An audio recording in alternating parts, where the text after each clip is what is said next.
On this What If Wednesday for Locked On Nationals here, what if the Lerner family decides to stay put as the Nationals owner? Well, it'd get a little sticky. You are Locked On Nationals, your daily Washington Nationals podcast, part of the Locked On Podcast Network, your team every day.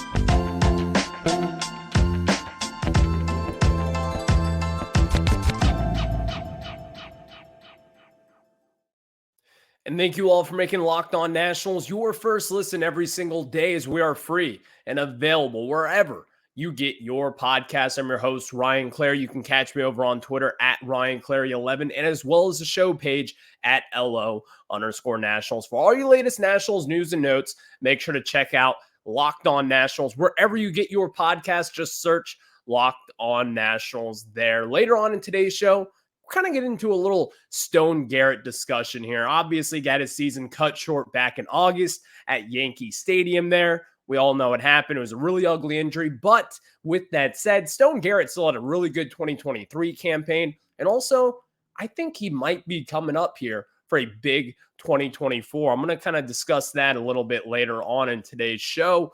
Also, I think the Nationals should start considering trading this one DH/first baseman, Joey Meneses. I'll have my reasons for as to why I say that a little bit later on as well. But let's start off with this What If Wednesday topic. But before we get into it, today's episode is brought to you by FanDuel. Make every moment more. Right now, new customers can get $150 in bonus bets with any winning $5 moneyline bet. That's $150 if your team wins.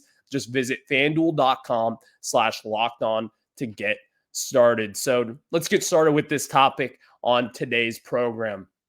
What If Wednesday here. We've kind of been doing this throughout the offseason. Today's big what if is what if the Lerner family decides to stay put? Back in 2022, that was when it was first announced from the Washington Post that the Lerner family were at least exploring a trade. Maybe, and we all saw the obvious name at the forefront of that. That was Mr. Ted Leonsis, the owner of the Caps and as well as the Wizards. And a lot of people have their opinions about him, but that's not really what today is about.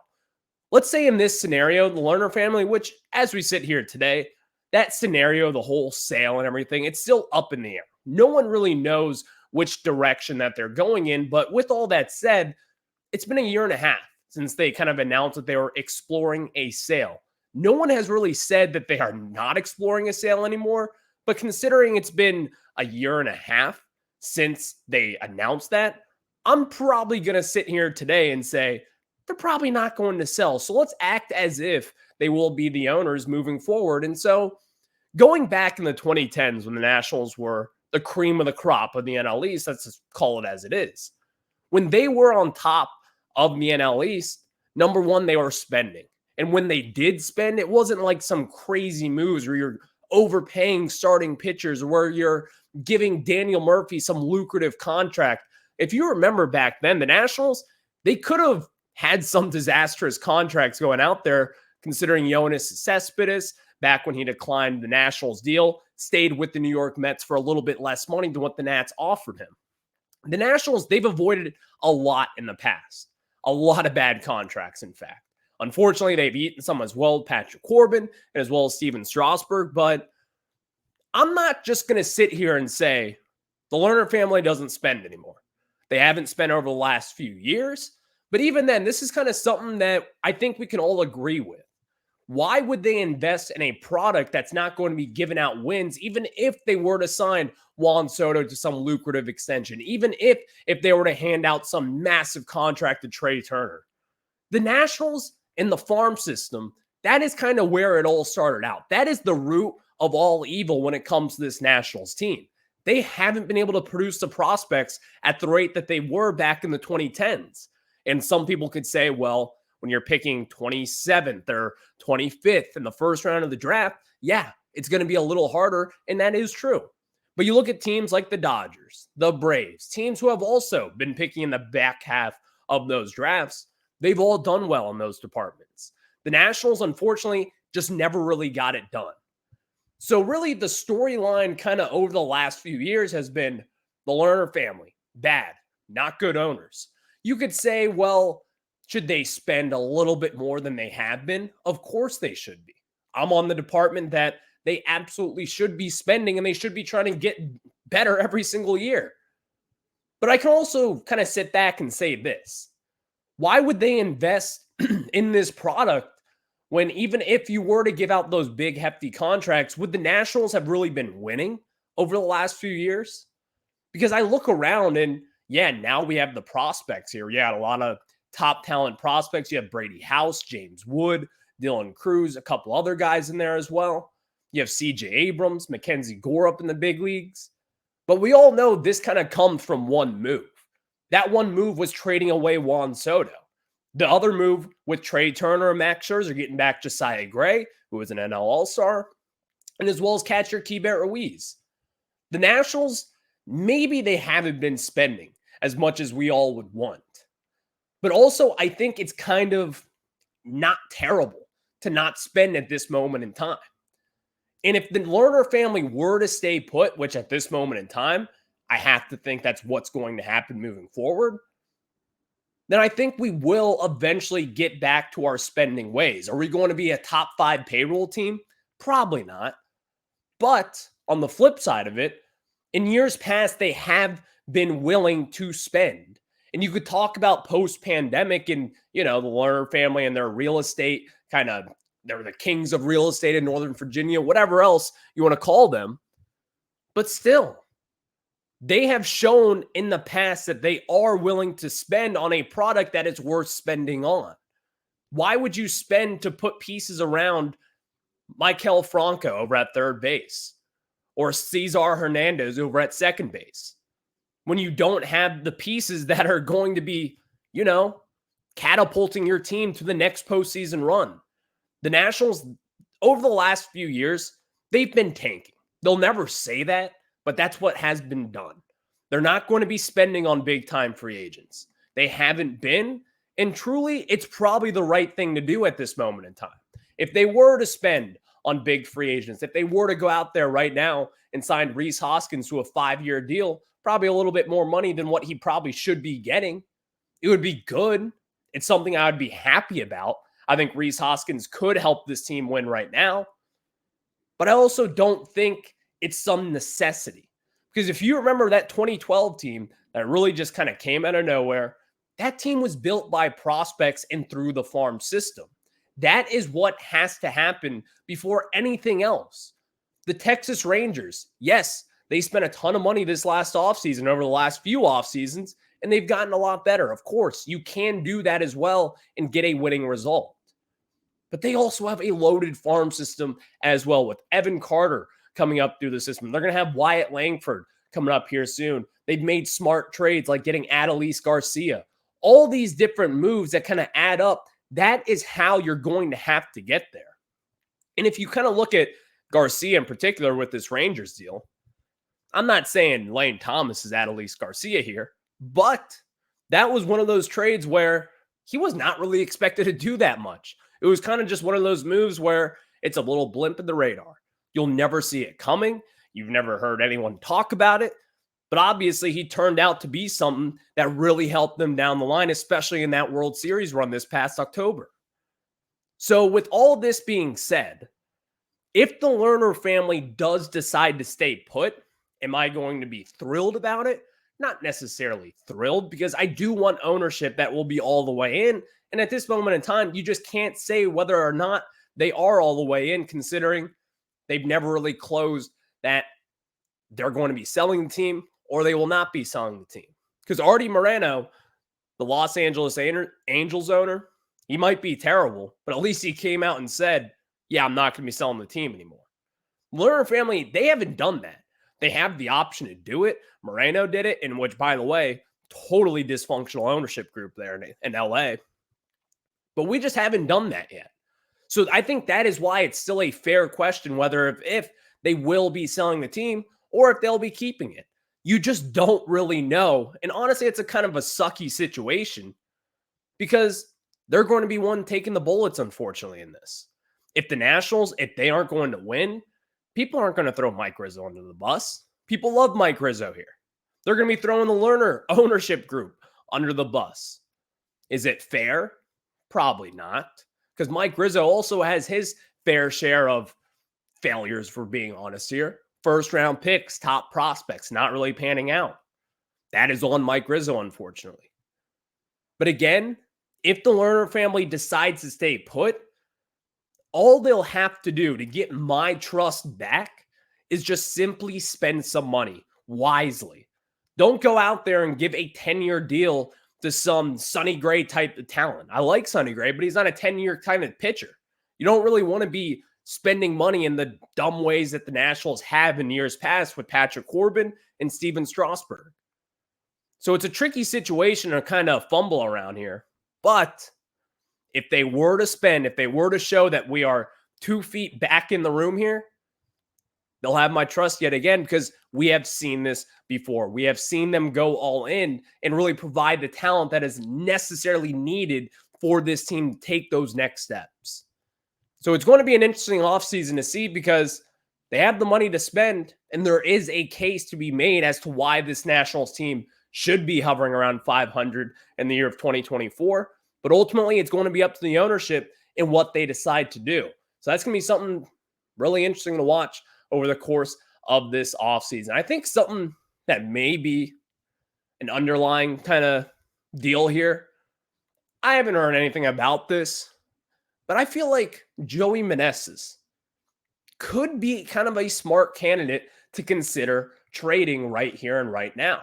I'll explain as to why I say that, but before we do that, let me tell you guys about our friends over at FanDuel. And guys, score early this NFL season with FanDuel, America's number one sportsbook. Right now, new customers can get $150 in bonus bets with any winning $5 moneyline bet. That's $150 if your team wins. And if you've been thinking about joining FanDuel, there's no better time to get in on the action, because the app is so easy to use. There's a wide range of betting options, including spreads, player props, over-unders, and more. Tomorrow, you have the Thanksgiving NFL slate. You have the Commanders against the Cowboys. Come on, the Commanders are going to get smoked tomorrow, so you know I'm going to be placing a little money on that Cowboys money line. So I advise you to do the same. So when you do that, visit FanDuel.com/lockedon and kick off the NFL season. Again, FanDuel.com/lockedon and kick off the NFL season.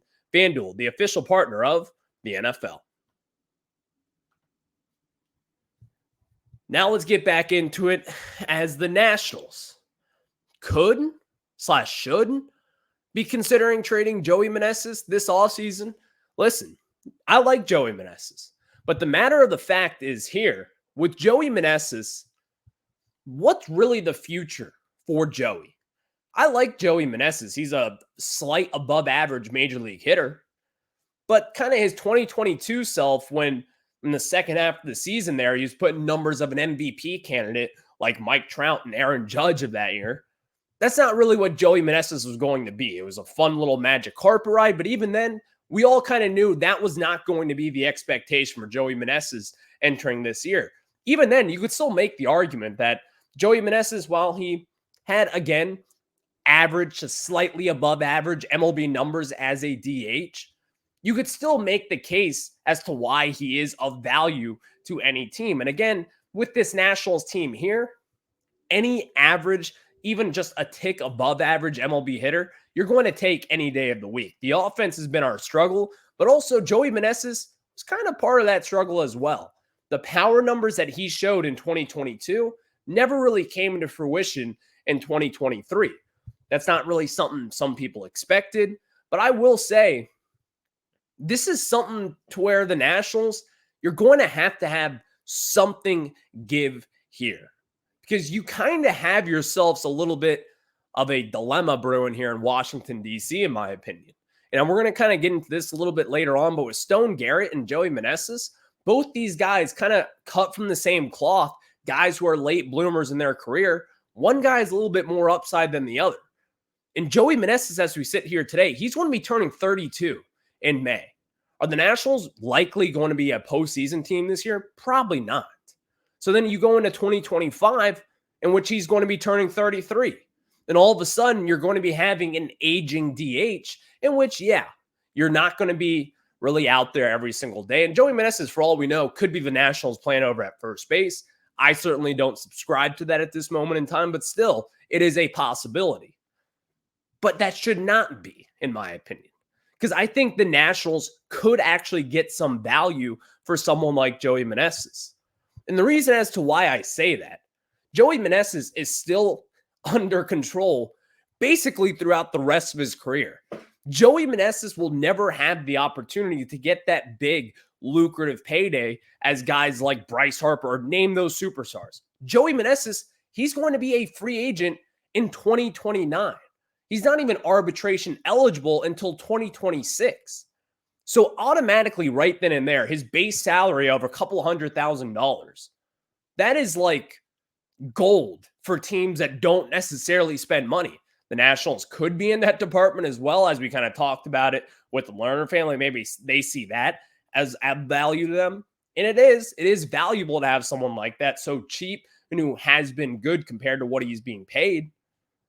But I also think the Nationals should probably explore Joey Meneses on the trade market. Because again, this Nationals team and really what everything is about the youth. It is about C.J. Abrams. It's about James Wood, Dylan Cruz, Brady House, Mackenzie Gore, Josiah Gray. All the young pieces to this team, that is what the future is about. And Joey Meneses, 31 years old, turning 32 in May, I like the guy. But I also think a relatively winning organization right now, a team that may not spend all that much money, they might look at Joey Meneses and say, we could find something for him to play here.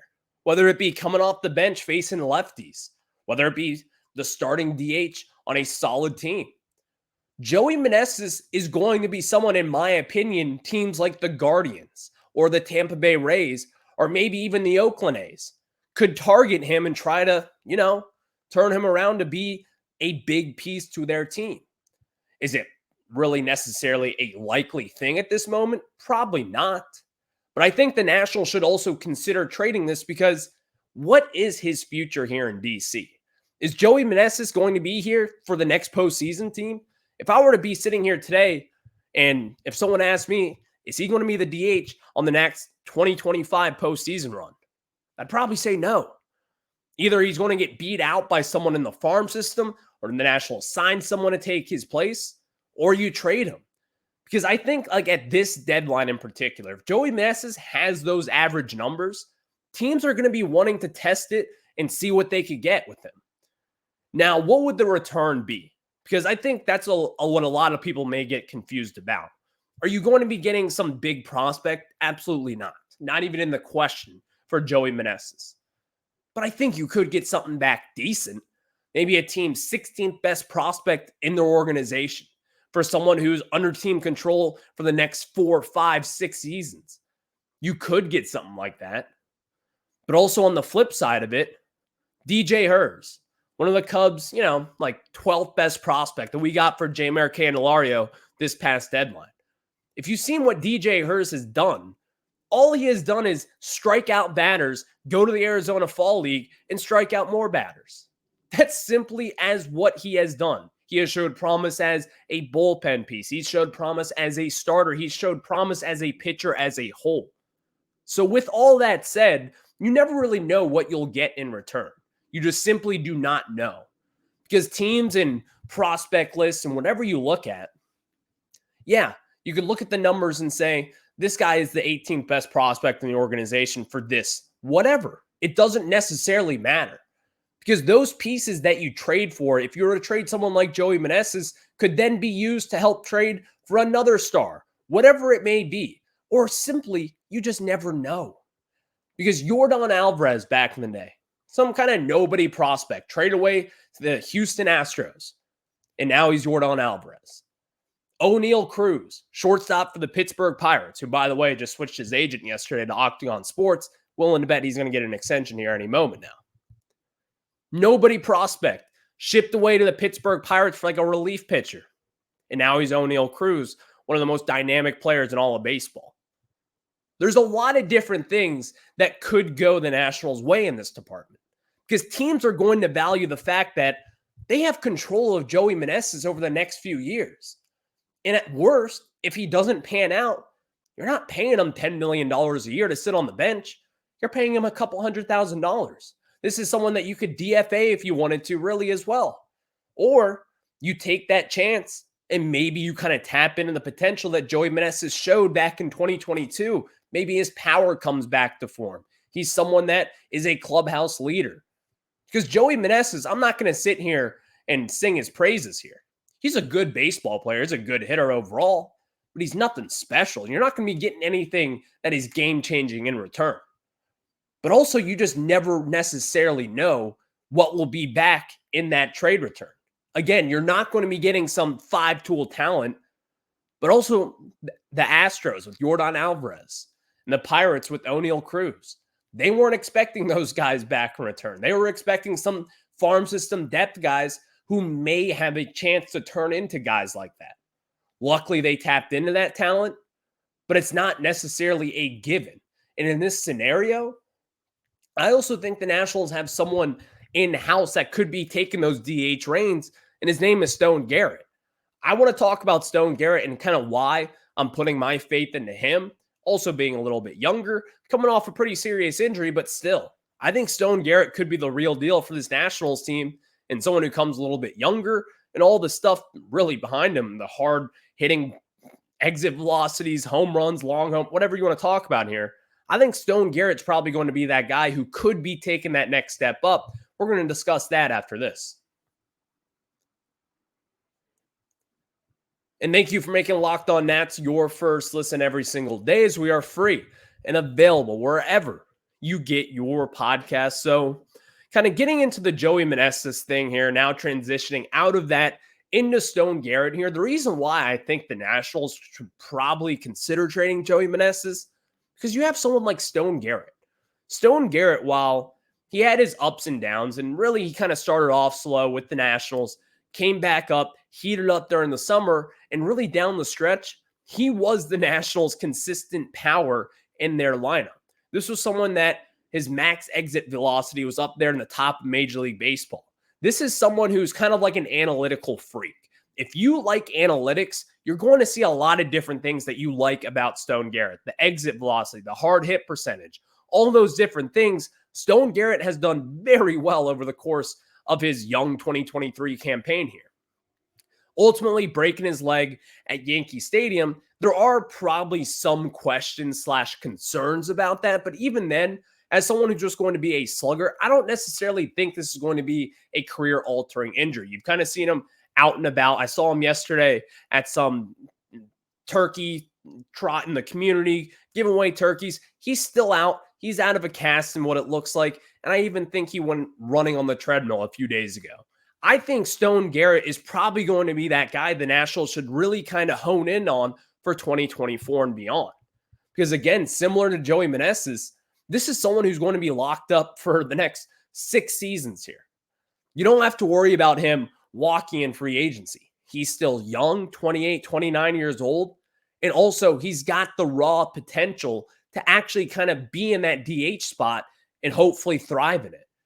Because he's got more power than Joey Meneses. And in my opinion, he also has a little bit more position flexibility as well, playing a better left field or even a right field if you really need him out there. And also with that said, with his frame and kind of the big burly guy that he is, you could talk about and really kind of convince me that Stone Garrett could eventually be a first baseman down the line, especially after this leg injury. That's a work in progress. That's just me kind of throwing stuff against the wall there. But still, Stone Garrett has the potential of what Joey Meneses had just last year. And in my opinion, I think it's just a tick above average than what Joey would be. And I think with Joey Meneses and the sample size that he has given, you're probably going to get a little bit more value than what you would get for Stone Garrett at this moment in time. But also kind of going back and tailing back to that Meneses conversation, it's all about the youth moving forward here. Stone Garrett is younger. You have a little bit more control over him than you do of the likes of Joey Meneses. So if the Nationals were to go this route, I think it would be a smart one to consider trading away Joey Meneses and giving the DH reins to Stone Garrett. Because let's be honest, he's got more potential. And if I were to sit here today and someone were to ask me, who do you want to see be the starting DH moving forward? I'd say Stone Garrett over Joey Meneses because of that potential. Now, Joey Meneses is good. This is not some I hate Joey Meneses segment here. I like the guy. He's good. But I think the potential is there for Stone Garrett just a little bit more than someone like a Joey Meneses. And also, as we know now, because when the Diamondbacks kind of cut loose of Stone Garrett last year, everyone, when the Nationals picked him up, no one really knew what to expect with him. We didn't really know what was coming here. We knew that there was a lot of talent and a lot of power there, but no one really knew. But now looking at it, the Arizona Diamondbacks, they made the World Series this year, winning the NL pennant. Obviously, they had a lot of guys in the outfield that they needed to cut loose. Stone Garrett was just lucky to fall into our laps. And I think the Nationals, they're probably going to have to consider what to do with Stone Garrett and as well as Joey Meneses down the line.